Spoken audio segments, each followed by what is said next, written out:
Bonjour à tous, bienvenue dans ce nouvel épisode de Passe Courte, le podcast de l'EVB. Aujourd'hui, on va faire un bilan de la première partie de saison. Donc expliquer un peu la situation sportive dans laquelle on est, comment on se projette pour la suite. Et tout ça, on va le faire avec notre coach, donc Simon Garel. Bonjour Simon. Bonjour. Comment ça va ? Bah ça va bien comme au milieu d'une saison, donc un peu la tête dans le guidon, mais ça va très bien. Ok. Donc comme je viens de le dire, on est là pour parler de la première partie de saison, comment ça s'est passé, etc.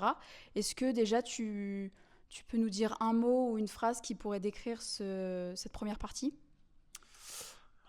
À la première partie de saison, jusqu'à la fin du mois de décembre, il y a une petite partie de frustration quand même, et une grosse partie de satisfaction sur plein d'éléments.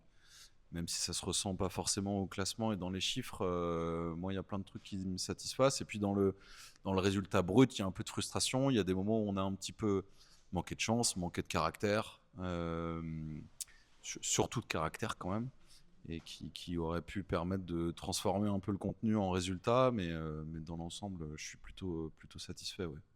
Ok, donc avec un peu de recul, ton état d'esprit est quand même assez positif sur ce qu'on va aborder aujourd'hui.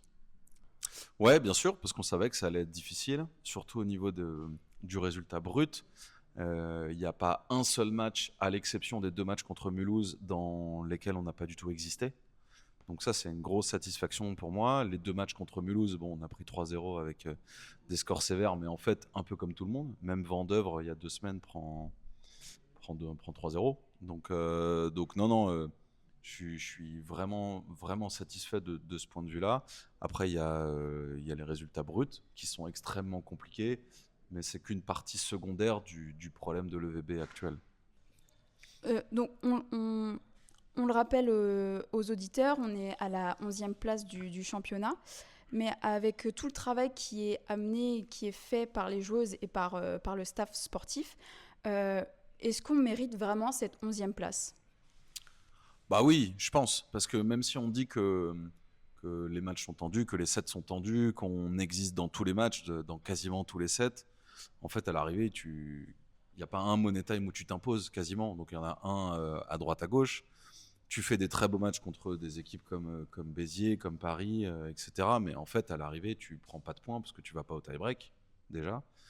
Alors que des équipes comme Saint-Dié et des Vosges ont été au tie-break contre Béziers. Marc-en-Barœul a été au tie-break contre Le Canet et contre...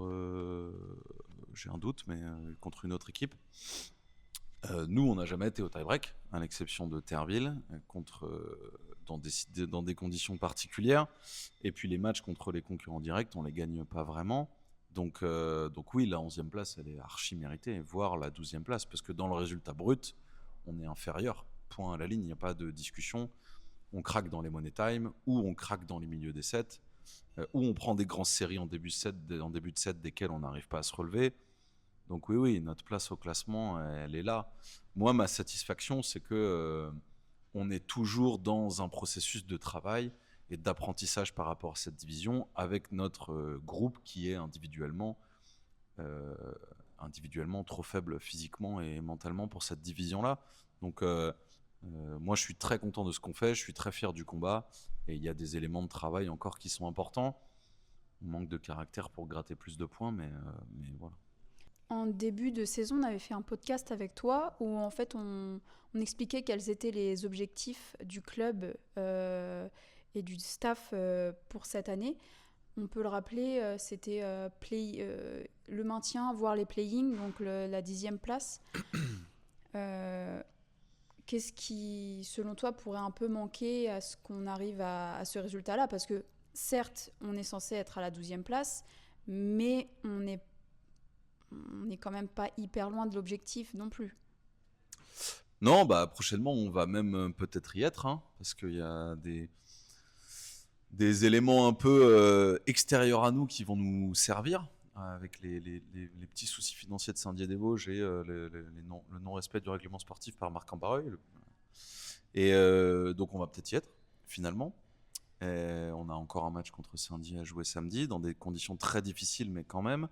Donc on va peut-être y être. Et après, si on n'y est pas, moi je vois ça par un manque clair d'expérience. C'est-à-dire qu'on voit encore samedi dernier contre Chamalières qu'on est là, mais dans le bon état, on craque. C'est-à-dire on enchaîne des petites fautes de service, des petites fautes de récep, des petites fautes à l'attaque. Et dans les 3 secteurs du jeu qui scorent, c'est-à-dire le service, le contre et l'attaque, donc ils marquent des points directement, on est inférieur à l'adversaire parce qu'on manque d'expérience. Donc ça, c'est t'as beau te battre, si dans les moments clés en fin de set, t'es pas présent dans ces 3 domaines-là, tu peux pas espérer. Donc la place, elle est logique et il nous manque ça pour gratter des points et aller dans plus de tie-break. Voilà, c'est la première chose qui me vient à l'esprit.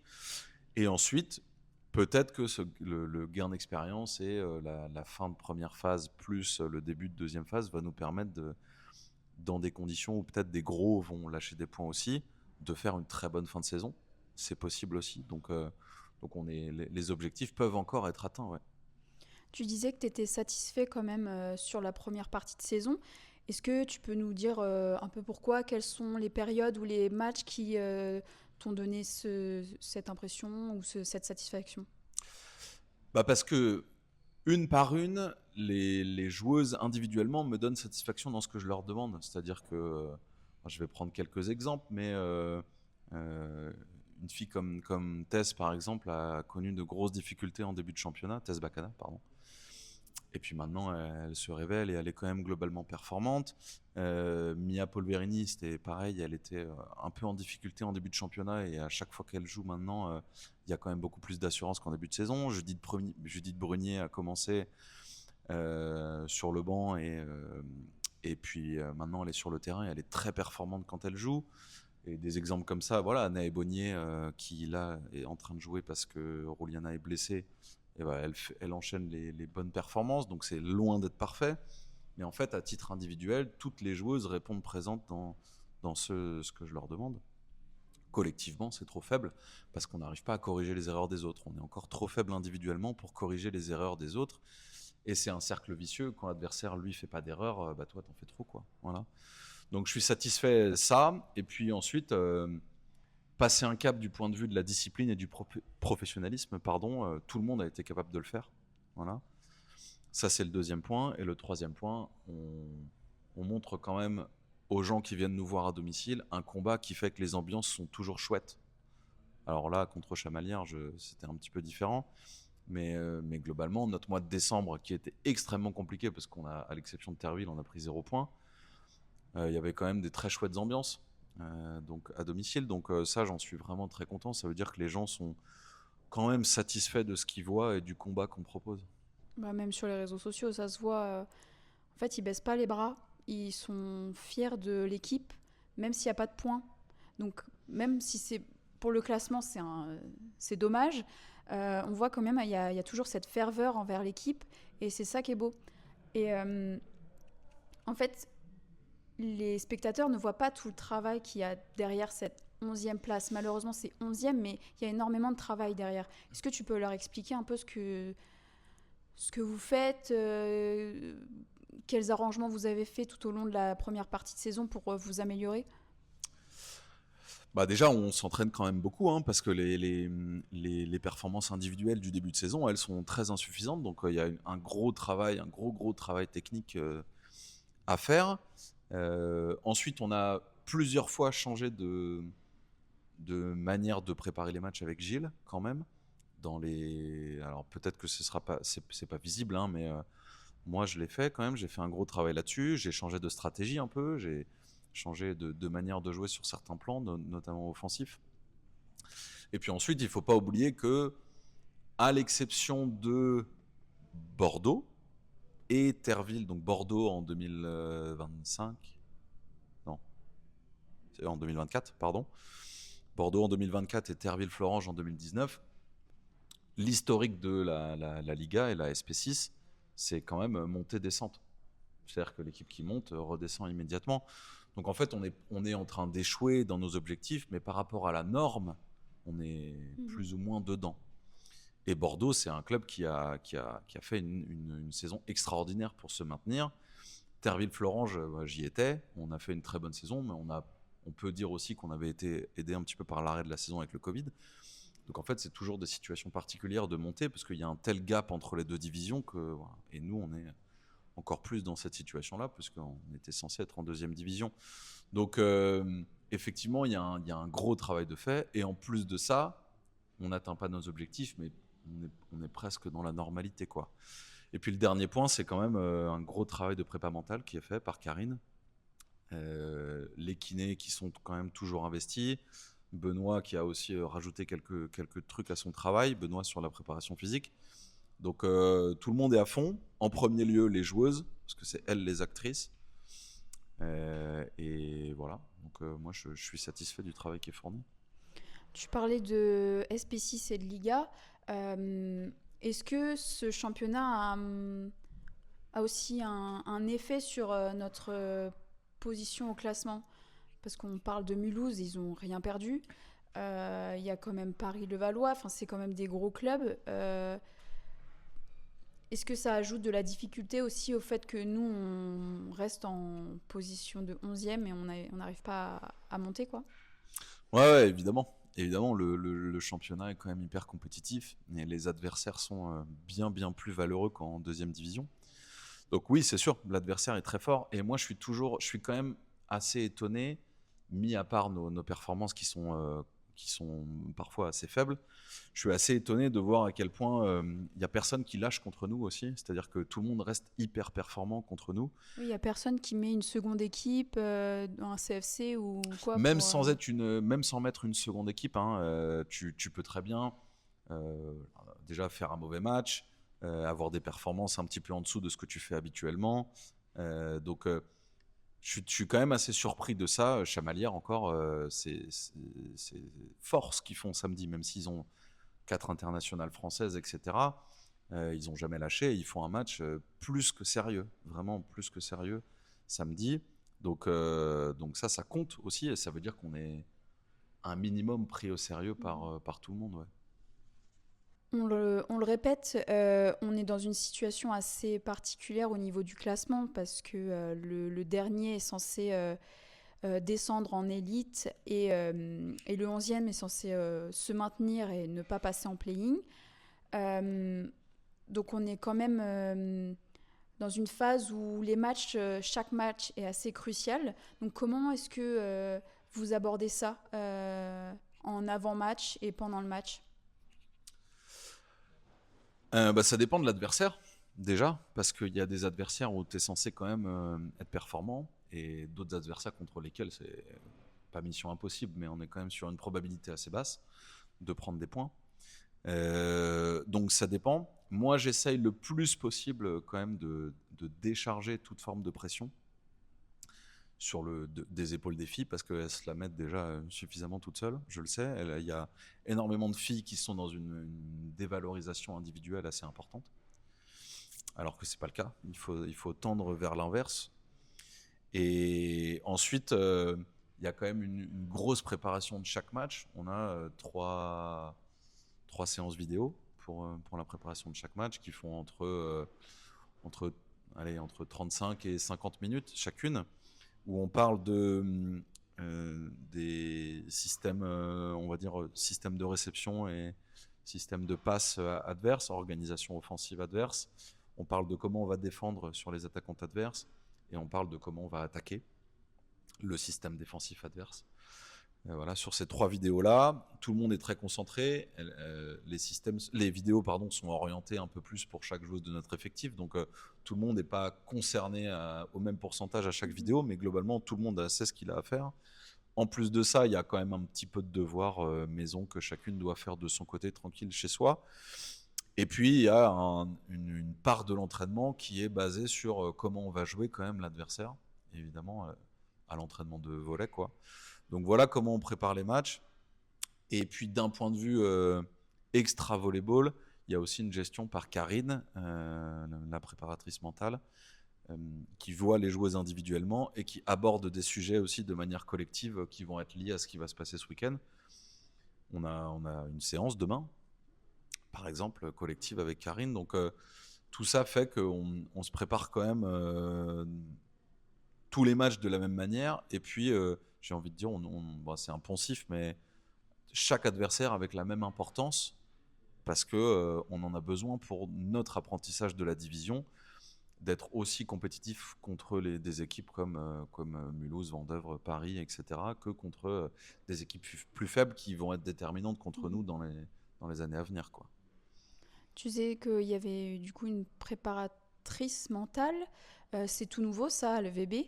Est-ce que tu vois qu'il y a quand même des bienfaits sur le mental de l'équipe? Parce que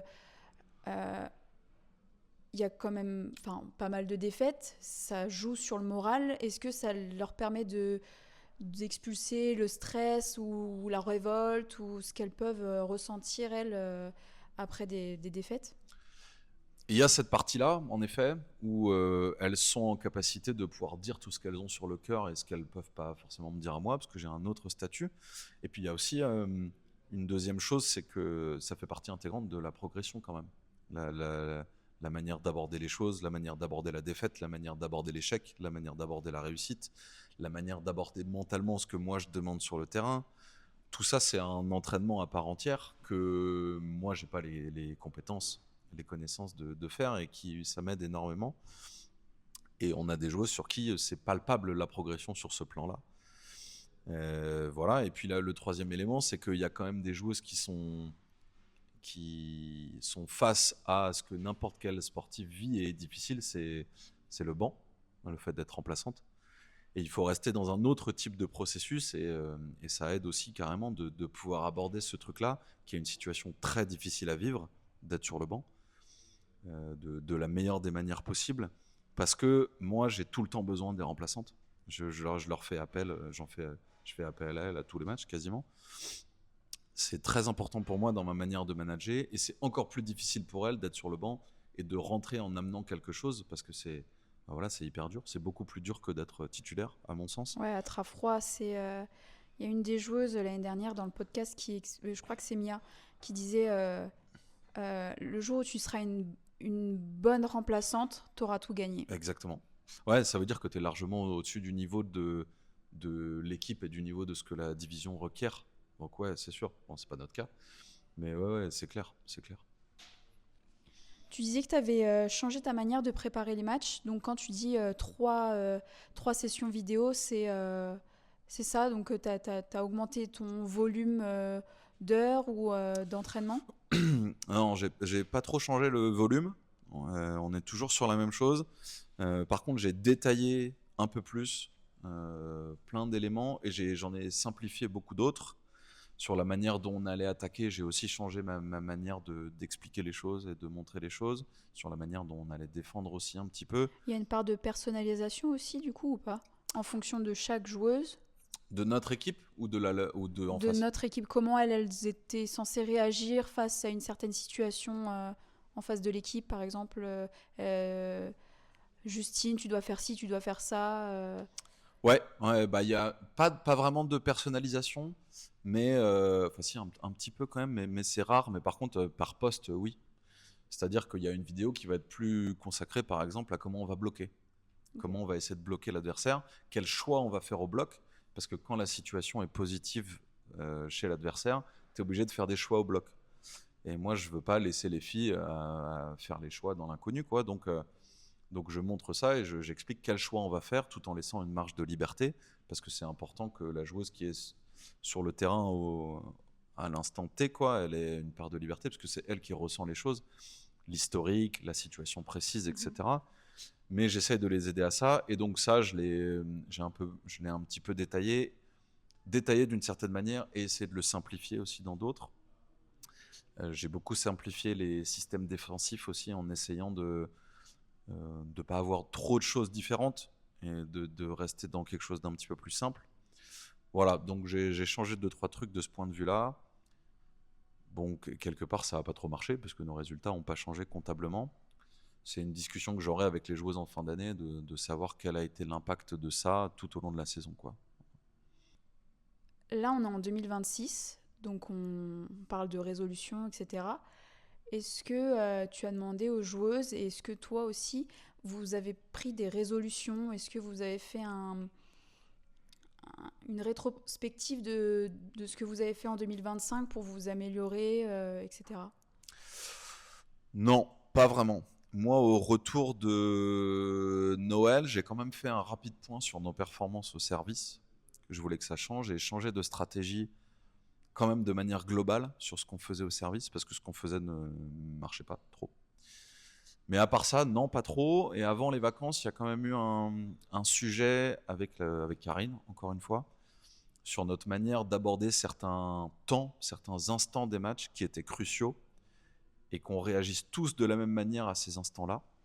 Et il y a une bonne partie de l'équipe qui en a fait quelque chose d'important quand même, je le vois. Donc encore une fois, pour l'instant, ça se voit pas sur les résultats, mais moi je le vois sur les attitudes quand même un minimum. Donc il y a ces deux éléments-là. Mais sinon, une discussion ultra formelle sur des résolutions, etc., non, pas tellement. Ok. Donc, on a fait un bilan. Maintenant, on va essayer de se projeter sur la seconde partie de saison. Euh, Selon toi, est-ce qu'il y a quelque chose qui pourrait faire complètement basculer ce championnat et notre place pour la fin de saison? Ah, c'est difficile de répondre à ça parce que si je prends nos récentes performances quand même depuis le mois de décembre, c'est-à-dire dans 2 mois, on a, à part le résultat à Terville dans un contexte particulier, on n'a pas réussi à gratter de points. Donc a priori non. Maintenant, tout peut se passer. Et je reviens sur ce que je disais tout à l'heure. En fin de saison, une fois que des équipes ont perdu leur chance de se maintenir, d'aller en play-off, d'accéder au top 4 pour avoir des meilleures conditions en play-off, ce genre de choses, il peut y avoir des équipes qui grattent des points et nous, on peut en profiter. Ça, c'est la première chose.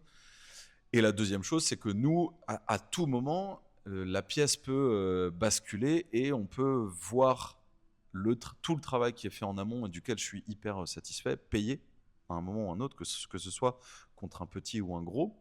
Donc plus on avance dans le championnat, là il reste 9 matchs, plus on avance, moins on a de chances de voir ça se produire, mais c'est quand même toujours possible. Donc que tout le travail se traduise en résultat. Donc moi je me projette quand même à fond sur le fait qu'on va arriver à un peu plus de 20 points, ou à 20 points minimum. J'aimerais bien que ça se produise. Donc ça, c'est un objectif que tu te fixes pour la fin de saison. Ouais, ouais, ouais. Encore une fois, on s'en éloigne. La défaite contre Marc-en-Barœul, même si ça a peut-être changé, mais la défaite contre Marc-en-Barœul, ne pas prendre 2 points contre Chamalières à domicile, tout ça, ça nous éloigne grandement de cet objectif-là. Mais en 9 matchs, tout peut se passer. Et encore une fois, il y a potentiellement un moment où on va avoir de la réussite, potentiellement un moment où des adversaires directs vont lâcher des points importants aussi. Donc, non, non, la saison est encore longue. 9 matchs, c'est très long. Il reste 9 matchs et dont 4 qui se jouent à domicile, il me semble. Euh, Est-ce que pour toi, le public aura vraiment un rôle important dans cette fin de saison, ces 4 derniers matchs à domicile? Ah bah oui, crucial. Crucial parce que s'il y a un élément qui se dégage quand même en premier lieu de l'équipe que j'entraîne, c'est qu'elle croit très peu en elle, et de manière individuelle et collective. Et on se bat pour changer ça quand même. Et le public, c'est un élément clé pour changer ça. C'est-à-dire qu'au moment où l'adversaire nous fait douter, il faut que quelqu'un soit en capacité de nous dire non, non, il n'y a pas à douter là, tranquille. On est là, vous inquiétez pas. Donc oui, évidemment, le public, c'est un acteur clé. Et il a été clé dans des moments importants. Je me souviens j'ai un doute si c'est Paris ou Béziers. Non, c'est Béziers où Katia est au service et on remonte de 6 ou 7 points. À chaque point qu'on gagne, alors qu'on est mené de 6 points, dans le Money Time, on a l'impression qu'on a gagné la Ligue des Champions, quoi. Donc, non, non, c'est hyper, hyper important. Bon, encore une fois, ce set-là, on le perd. Mais c'est Flavien qui m'a dit ça un jour après un match. Il m'a dit on se crée des occasions tout le temps. Il y a forcément un moment où ça va basculer. Il faut que le public nous aide à se créer ces occasions-là. C'est hyper important. Donc c'est ça le message que tu pourrais délivrer à nos supporters, c'est continuer à nous supporter, continuer à venir au match, euh, à écrire aussi sur les réseaux sociaux parce que moi qui travaille à la communication, je vois qu'il y a quand même beaucoup moins d'engagement, mais c'est quand même important. Je ne sais pas si les joueuses ou toi, vous lisez un peu ce qui se passe sur les réseaux sociaux, les supporters qui parlent sur nos publications. Moi, je le faisais au début de saison et je le fais plus là. Parce qu'en fait, c'est étonnant. On a beau perdre des matchs, mais vu que pour les supporters, on les perd avec la manière, ils restent là et ils ont toujours un petit commentaire très gentil pour l'équipe en disant mais continuez, en fait, vous allez réussir. Bien que ça soit dur, vous allez réussir à un moment donné ou à un autre. Donc, je trouve ça beau qu'il y ait autant de ferveur envers une équipe qui a quand même vachement de mal à avoir confiance en soi. Donc c'est vraiment beau. Oui, évidemment, je suis hyper conscient de ça. Je l'étais déjà au début de saison. Et quand on est à la salle Omnisport et aussi que je vois le nombre de personnes qui nous encouragent, que je vois le VIP qui désemplit pas avant 23h, minuit, que je vois effectivement les commentaires sur les réseaux, que je vois la presse aussi. Je trouve que tout le monde est hyper bienveillant envers nous et beaucoup plus bienveillant que ce que nous, on l'est envers nous-mêmes. Mhm. Donc je ne vais pas cacher que c'est hyper dur en ce moment de passer son temps à perdre des matchs et de ne pas gratter de points, mais c'est une force qui est absolument vitale pour nous, ouais, carrément. Si tu devais résumer la suite de cette saison en une promesse ou en un engagement, qu'est-ce que ce serait ? Bah, moi, je suis arrivé dans l'objectif assez général de permettre à... Enfin, alors, je ne suis pas tout seul, hein, évidemment, mais de s'inscrire, de m'inscrire dans un cycle qui va faire changer de cap, enfin pas de cap, plutôt de dimension au club. Et je suis toujours dans cet objectif-là, et les résultats de cette saison-là vont pas changer grand-chose à ce processus-là, en fait. C'est-à-dire que le pire du pire scénario auquel je ne crois absolument pas, c'est qu'on va descendre. Et donc, je répète, je n'y crois pas, on va se maintenir. Et même si on descend, on va quand même rester dans un processus dans lequel on va rester extrêmement compétitif et on va rester un club de première division. Donc, on sera un club de première division en deuxième division, en fait. Et ça ne changera plus jamais. Voilà, donc moi je suis toujours dans ce processus-là. Les résultats sportifs, c'est une partie des choses. La structuration du club, l'engagement de tout le monde dans la même direction, c'est une deuxième et c'est 100 fois plus important. Et ça, c'est un truc que j'avais déjà dit dans le premier podcast d'ailleurs. Donc voilà, et cette année de transition-là, elle permet à toutes les joueuses qui sont les actrices majeures des saisons sportives de se mettre à niveau sur tous les plans en fait. Et c'est une saison d'apprentissage, c'est une saison de transition qu'il faut voir comme une manière pour nous de mettre en avant tout ce sur quoi il faut progresser. Voilà, donc c'est une chance et on continue à la saisir, quoi. Est-ce que c'est intéressant quand même de rappeler aux supporters qu'on part avec une équipe qui était censée être pour l'élite. Est-ce que c'est pas dénigrer un peu notre équipe alors que bon, on travaille quand même d'arrache-pied pour en être là où on en est? Bah, c'est la vérité quand même que globalement l'équipe était construite pour l'élite et que individuellement l'équipe est, enfin si on fait la somme des individualités, l'équipe est trop faible pour la première division, c'est une réalité. Et je répète, y compris moi, parce que j'ai aussi zéro expérience et j'ai aussi que 31 ans, donc c'est la même problématique que l'équipe. Mais il faut pas non plus déresponsabiliser trop les filles et moi dans les défaites et dans le fait de jamais réussir à faire d'exploits. Parce que tout le monde en fait et si nous on n'en fait pas, c'est pas un hasard. Donc il faut gagner en caractère et il faut s'empêcher nous-mêmes de nous dénigrer sur ce plan-là parce qu'on aurait dû en gagner des matchs. Et on a échoué à faire ça. Et donc ça, il faut analyser les raisons, etc. Mais ça peut pas tout le temps être lié à la faiblesse intrinsèque de l'équipe parce qu'il y a des équipes qui sont plus faibles que certaines et qui gagnent des matchs. Voilà. J'en ai pas là qui me viennent à l'esprit. Bah, Chamalières, par exemple, qui a gagné 3-2 contre Cannes. Bon, Chamalières est une très bonne équipe, mais dernièrement, Saint-Dié avait battu Béziers. Donc ça, c'est des équipes qui sont inférieures et qui font des performances. Nous, on en fait très peu. C'est notre responsabilité. Et à l'arrivée, peu importe les joueuses que tu as dans ton effectif et la masse salariale que tu mets, etc., c'est 7 joueuses contre 7 joueuses le volley. Oui. Voilà. Et à l'époque où j'étais à Terreville-Florange, il n'y a qu'une seule équipe qu'on n'a pas battue, c'est le Canet. Sinon, en 5 saisons, on a réussi à battre toutes les équipes avec une masse salariale joueuse, staff, largement inférieure à plein de clubs. Donc, non, il n'est pas question de ça. On est en capacité de gagner et de faire mieux que ce qu'on fait contre tout le monde. On n'y arrive pas, mais on est en capacité de le faire. Peut-être qu'on y arrivera, c'est ce qu'on nous souhaite. C'est clair. Je te remercie pour ce podcast, c'était super intéressant. J'espère que vous avez apprécié aussi. On se dit à bientôt pour un nouveau podcast. Au revoir.